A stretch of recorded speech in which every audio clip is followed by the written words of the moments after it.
So guys, BVVD yesterday talked a little bit about some of the Russian missiles being upgraded in the future, right?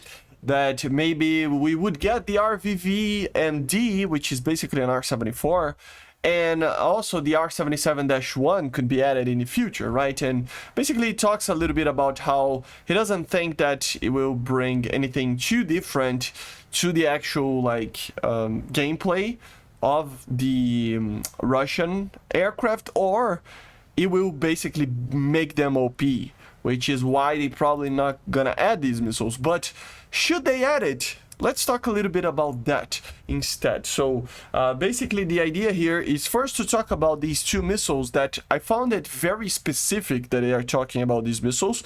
So let's try to explain a little bit on how and what are these missiles, and then afterwards we will talk a little bit about if we should see them, in my opinion. So first, the R-77-1. Well guys, the thing is, this missile is technically already in the game. Yes, the missile is already in the files. It's just not appearing in the game itself in the live server, but it is in the files, and it has a different way of dealing with thrust, basically, right? So it has a new engine kind of that produces a little bit more delta V, a little bit more power, which means that the missile itself would be able to reach higher distances, right? But at the same time, it isn't a big difference, it is from the get-go around 100 meters per second of delta V only between the normal R-77 and the R-77-1. Where it actually matters a lot is that the Dash 1 actually has a less drag, in the actual missile itself. So it would reach around 30 kilometers more, which in my opinion, although BVVD says that he doesn't think that it would change too much, I think it would actually make it be able to, do well.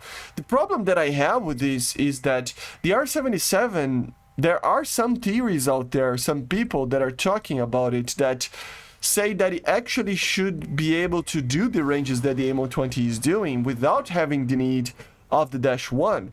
And why is that? People are saying there is even some bug reports going around that they explain that the R-77 actually, or all missiles actually, they have a fixed drag coefficient or something along those lines, right?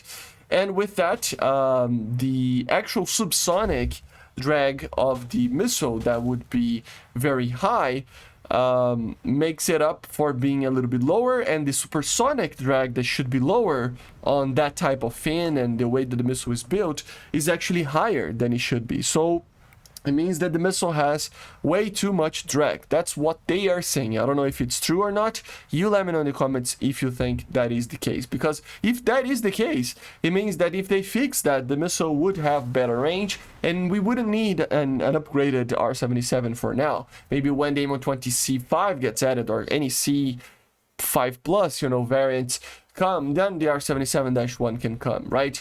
Another way of dealing with this would be to add the missile that I already talked about. Of course, it wasn't really used in service, if I'm not mistaken, but the R-27EA could fix that, since the R-27Es, they do have better range than the R-77, but they do turn less in the short ranges, right? So it would be kind of a stopgap to help to deal with the problem that a lot of people were bringing, and he tackled with that answer, right? So yeah, we're gonna talk about if it should be added or not later, but still. And then we have the R-74, the RVV-MD, or even we can talk about some other variants like the R-73M, or the R-74M.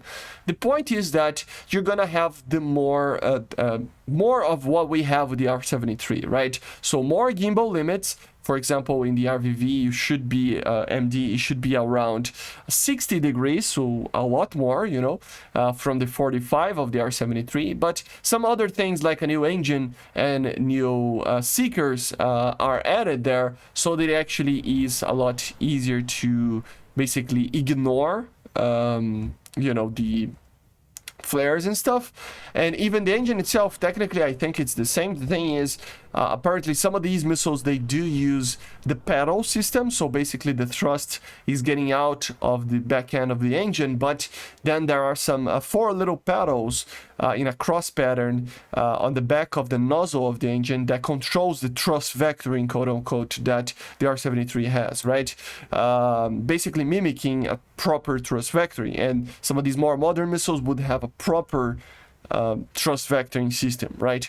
So with that, it would be a lot, you know, better in the turn, making it be able to reach the 50 Gs a lot easier and maintain that 50 Gs for a longer period of time, okay? So turning a lot more, right? So it would be basically a super R-73. Doesn't matter what variants they add, the R-73 is, for me, the best dogfighting missile in the game. So adding a better version of a missile like that would mean that it would be even better, you know, from a missile that I already consider one of the best short-range missiles in the game. So problematic as well, right? So should we see these two missiles being added? Well, in the case on the R-73, I think only when everybody has better things. I already think that the R-73, like I said, is already the best missile we have right there for short-range engagements, dogfights, stuff like that. So I don't think we need anything else there, right? But with that, of course, when we start to see Python 4s, when we start to see M9Xs, when we start to see the IRST, these missiles, they are basically the next generation of IR missiles, meaning that we probably should see something like an R-73M, R-74, R-74M when those things happen, because to be on par with everybody else, right? But for now, I don't think the R-73 will fix the problem that the Russians technically have, and it would just create more problems, to be honest. So the R-73 for now, unless everybody gets something that it's next-gen IR, I don't think it's needed. And then we have the big problem. We need to tackle the problem that the Russians are having when BVD like responds a question like that, right? What is it? Well, the BVR range of the R-77. That's the only problem that we currently have with that aircraft. So, like I said, should we see the R-77-1? Well, I think we have three options over here. One of them is or basically fix the R-77 if it's broken. If the drag is indeed way too high for that type of missile and stuff, yeah, fix the drag. It will make the missile go further away. It will make it have more energy, and it will be fine as a BVR missile. No need to add another missile.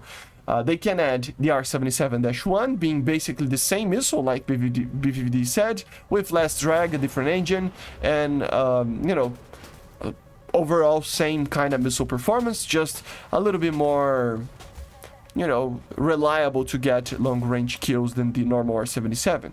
And the third one is the addition of the R-27-EA that we talked about. So we have these three options. Honestly, in my opinion, the priority should be to fix the R-77 if that missile is not performing as it should. If the missile is performing as it should, then yes, then I think adding the R-77-1 would be probably the best option. Just because it is a tiny little bit of difference, it isn't that much, so it would make just a tiny little bit difference of having 100 meters per second, a little bit more of delta V, and of course less drag with the way that the missile is designed to make it fix that problem that the normal R-77 has, and then maybe even have differences in BRs depending on the aircraft that is using this missile. So for example, maybe the MiG-29 SMT that is not a 13.7 vehicle should not use the -1. I don't know, something like that, right?